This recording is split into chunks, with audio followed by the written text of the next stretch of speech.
샬롬, 2022년 11월 2일 수요일입니다. 기도하겠습니다. 주님, 오늘도 말씀으로 이 하루를 열게 하심을 감사드립니다. 사랑하는 주님, 온라인 여호수아 특별 새벽기도회 16일 차를 맞습니다. 강하고 담대하라, 두려워 말며 놀라지 말라고 하신 주님, 주님의 말씀을 붙들고 승리하게 하옵소서. 주님, 오늘은 저희의 고쳐야 할 습관들을 돌아보고 고치게 하옵소서. 여호수아와 이스라엘 백성들이 주님 앞에 철저한 신앙으로 나아갔던 것처럼 저희도 그렇게 하게 하소서. 이태원 참사로 목숨을 잃은 이들을 위해 기도합니다. 유가족들을 위로해 주시고 국민의 슬픔도 위로하여 주소서. 예수님의 이름으로 기도드립니다. 아멘. 오늘의 말씀은 여호수아 12장입니다. 이스라엘 자손이 요단 저편 해 돋는 쪽, 곧 아르논 골짜기에서 헤르몬 산까지의 동쪽 온 아라바를 차지하고 그 땅에서 쳐 죽인 왕들은 이러하니라. 시온은 헤스본에 거주하던 아모리 족속의 왕이라.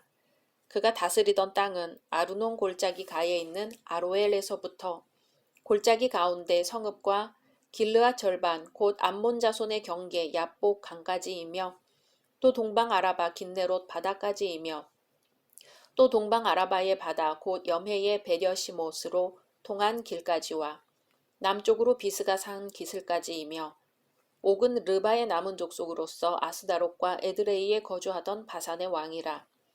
그가 다스리던 땅은 헤르몬 산과 살르가와 온 바산과 및 그술 사람과 마아가 사람의 경계까지의 길르앗 절반이니 헤스본 왕 시온의 경계에 접한 곳이라. 여호와의 종 모세와 이스라엘 자손이 그들을 치고 여호와의 종 모세가 그 땅을 르우벤 사람과 갓 사람과 므낫세 반 지파에게 기업으로 주었더라.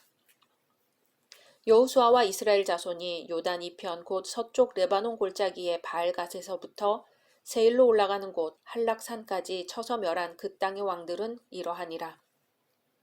그 땅을 여호수아가 이스라엘의 지파들에게 구분에 따라 소유로 주었으니 곧 산지와 평지와 아라바와 경사지와 광야와 네겝 곧 헷 족속과 아모리 족속과 가나안 족속과 브리스 족속과 히위 족속과 여부스 족속의 땅이라.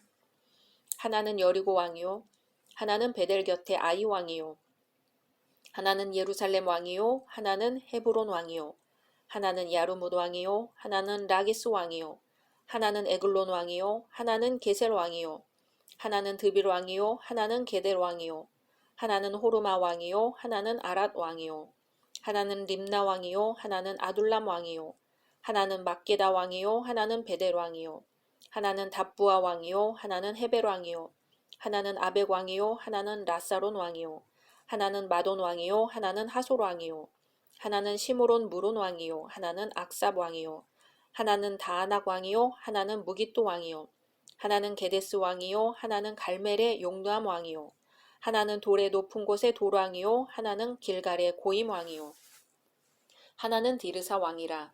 모두 31 왕이었더라. 아멘. 12장은 11장에 이어 계속해서 이스라엘의 가나안 정복사에 대해 계괄하고 있는 장입니다.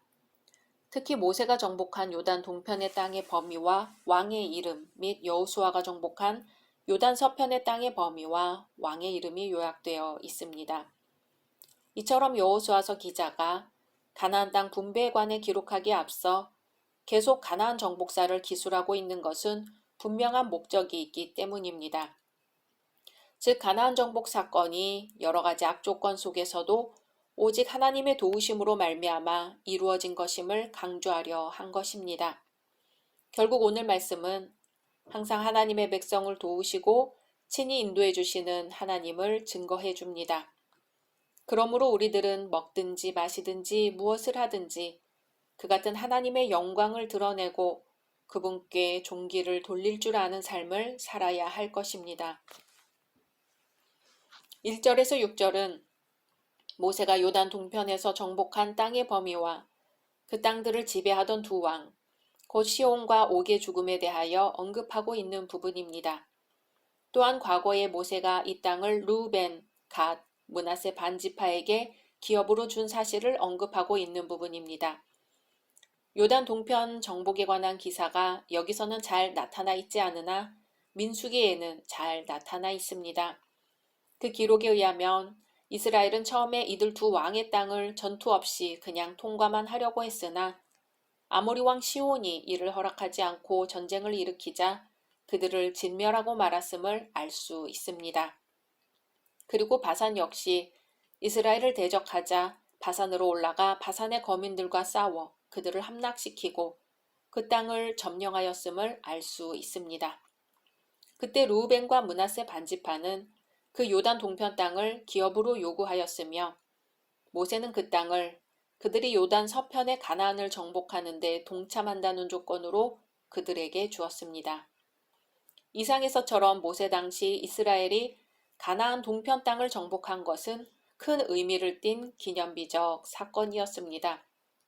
그것은 이스라엘이 가나안에 입성하기도 전에 하나님의 위엄을 드러내었을 뿐 아니라 가나안 거민들에게는 큰 공포와 두려움을 안겨다 주기에 큰 사건이었습니다. 그러므로 그것은 이후 전개될 가나안 정복 전쟁에 있어서도 반드시 이스라엘이 승리할 것임을 보여주는 예고편이었다 하겠습니다. 7절에서 24절은 여호수아가 요단 서편에서 정복한 땅의 범위와 정복한 31명의 왕의 이름들을 열거하고 있는 부분입니다. 여기서는 가나안 남부 지역의 16왕, 북부 지역의 15왕 이름이 정복된 순서에 따라 기록되어 있습니다. 여호수아서 기자가 지금껏 정복당한 가나안 왕의 명단을 상세히 기록하고 있는 까닭은 하나님의 신실성을 강조하기 위함입니다. 비록 자그마한 성읍 국가들이긴 했으나 이토록 많이 가나안 땅에 운집해 있는 이상 이스라엘이 자력만으로 그들을 다 물리치기란 역부족이었을 수 있습니다.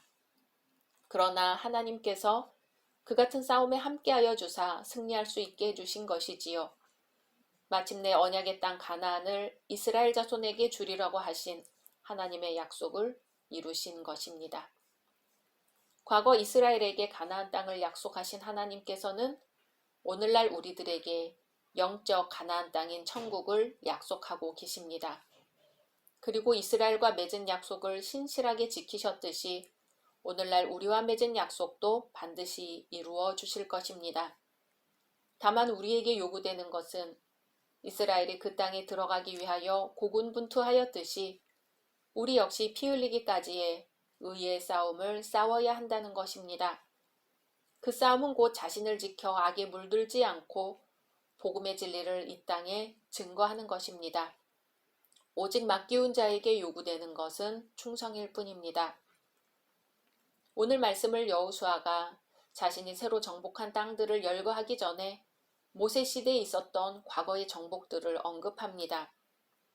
과거에 이루어진 정복들을 언급함으로써 그 당시 인물들의 노고와 명예를 잊지 않고 그들이 이루어 놓은 위대한 일들을 축소시키지 않으려는 것이지요. 그리고 모세의 땅 분배는 땅을 나누어야 하는 여호수아에게도 본보기가 되었습니다. 뿐만 아니라 그 당시에 역사하신 하나님의 능력과 은혜를 통해서 오늘날 우리에게도 똑같이 역사하시는 하나님이시라는 사실을 더 확연하게 깨달을 수 있습니다.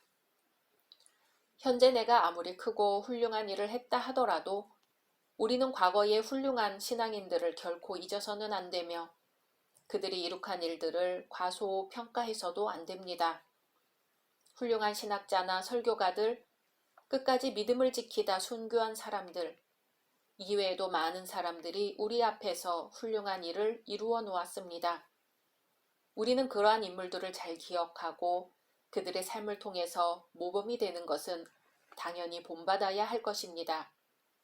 그렇게 함으로써 그들을 통해서 역사하신 하나님의 능력과 은혜를 우리도 함께 나눌 수 있을 것입니다. 교회 안에서도 지금은 늙고 힘이 없지만 젊은 시절부터 교회와 함께하면서 늘 봉사해온 분들이 있습니다. 우리는 그분들을 존경해야 하며 그분들이 이루어 놓은 일을 소홀히 생각해서는 안 될 것입니다. 예수님의 발자취를 따라갔던 이들이 길을 만들어 놓았고 우리는 그 길을 걷고 있습니다. 이제 예수님의 발자취를 따라가는 우리들이 가는 길을 우리 후손과 젊은 세대들이 볼 것이며 우리가 만든 그 길을 따라올 것입니다. 각자 말씀 묵상하신 후 주기도문으로 마치겠습니다.